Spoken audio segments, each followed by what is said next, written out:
नमस्कार, मैं नियाज खान और आप देख रहे हैं न्यूज एक्सप्रेस। कोई तोड़ नहीं आंधी का, ये दौर है राहुल गांधी का। ये शेर कांग्रेस सांसद इमरान प्रतापगढ़ी ने राहुल गांधी के लिए कही थी।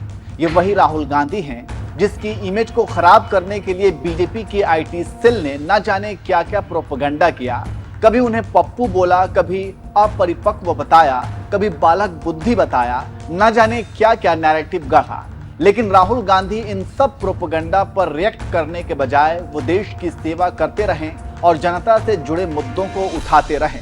इसके लिए उन्होंने भारत जोड़ो यात्रा, उसके बाद भारत जोड़ो न्याय यात्रा जैसे आंदोलन शुरू किए। खास बात यह रही कि भारत जोड़ो न्याय यात्रा की शुरुआत उन्होंने मणिपुर से की। वही मणिपुर जो पिछले 1 साल से भी ज्यादा समय से जल रहा है। वहां की महिलाओं की अजमत के साथ खिलवाड़ हो रहा है। आरएसएस चीफ मोहन भागवत ने भी इस मुद्दे को उठाया था और मौजूदा केंद्र की मोदी सरकार की आलोचना की थी। लेकिन मोदी जी के कानों पर जूं तक नहीं रेंग रही है। उन्हें संदेश खाली की महिलाएं दिख जाती हैं क्योंकि वहां से राजनीतिक फायदा है, लेकिन मणिपुर और वहां की महिलाएं नहीं दिखती।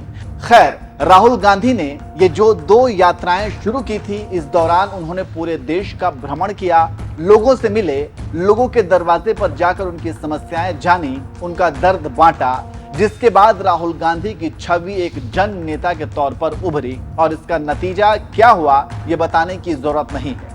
लोकसभा चुनाव के नतीजे आपके सामने हैं। राहुल गांधी अब सदन के अंदर नेता प्रतिपक्ष बने और जनता से जुड़े मुद्दों को सदन के अंदर उठा रहे हैं। केंद्र की मोदी सरकार को लगातार घेर रहे हैं और खास बात यह भी है कि लोग राहुल गांधी को सुन भी रहे हैं। उनकी लोकप्रियता प्रधानमंत्री मोदी की तुलना में कहीं ज्यादा हो गई है और इसका सबूत है मोदी की तुलना में राहुल गांधी की वीडियो पर ज्यादा व्यूज आना। इससे साबित होता है कि राहुल गांधी को पीएम मोदी की तुलना में लोग ज्यादा पसंद कर रहे हैं, उन्हें ज्यादा देख रहे हैं, उन्हें ज्यादा सुन रहे हैं।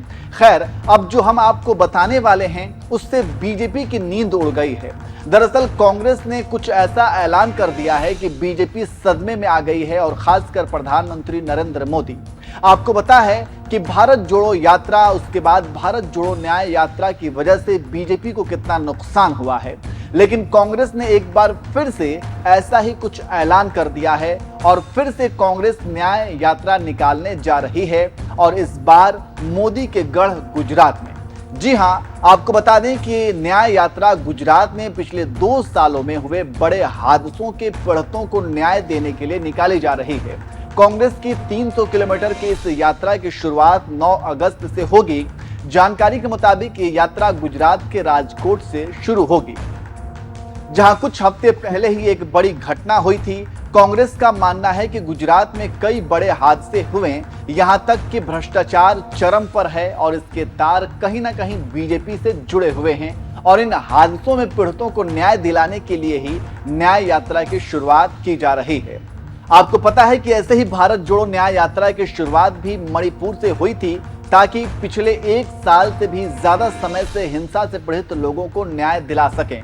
ठीक इसी तरह से अब गुजरात में भी शुरू होने जा रहा है और कांग्रेस के इस ऐलान ने बीजेपी के साथ साथ प्रधानमंत्री मोदी के दिल की धड़कनों को बढ़ा दी है। और आपको पता ही है कि राहुल गांधी ने सदन के अंदर डंके की चोट पर ऐलान कर दिया है कि इस बार वो गुजरात जीत रहे हैं। वैसे आपको क्या लगता है, जो राहुल गांधी और कांग्रेस पार्टी न्याय यात्रा की शुरुआत करने जा रही है गुजरात से, इसका फायदा कांग्रेस को कितना मिलेगा और इसका नुकसान बीजेपी को कितना उठाना पड़ेगा? आपको क्या लगता है, आप कमेंट करके जरूर बताएं।